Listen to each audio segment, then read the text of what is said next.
Pemirsa, Ismail Nasution, tersangka narkoba yang coba diselamatkan oleh orang tidak dikenal hingga terjadi kericuhan dan 2 unit sepeda motor milik Polres Pelabuhan Belawan dibakar oleh warga, kini buka suara di Mapolda Sumut usai ditangkap oleh tim gabungan Ditres Narkoba Polda Sumut dan Polres Pelabuhan Belawan Senin siang. Terkait dengan ini akan berapa dilakukannya? Tersangka kasus narkoba Ismail Nasution mengakui ruko yang dijadikan tempat peredaran narkoba di wilayah pesisir Belawan sudah berjalan selama setahun. Ismail mengatakan ada aneka harga dan jumlah sabu yang dijual untuk pengguna di Belawan. Diketahui Ismail Nasution diduga bandar narkoba di Pelabuhan Belawan sehingga anak buahnya mencoba menyelamatkannya dari penangkapan polisi saat digerebek pada 9 April lalu. Meski sudah ditangkap, Polda dan Polres Pelabuhan Belawan masih mendalami kasus ini dan akan menyelidiki siapa pelaku pemasok narkoba di ruko Ismail Nasution.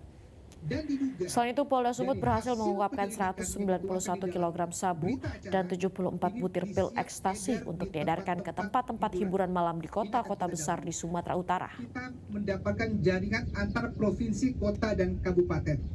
Sementara itu, tetapi tidak menutup. Jelajahi cara baru mendapatkan informasi. Download Metro TV Extend sekarang.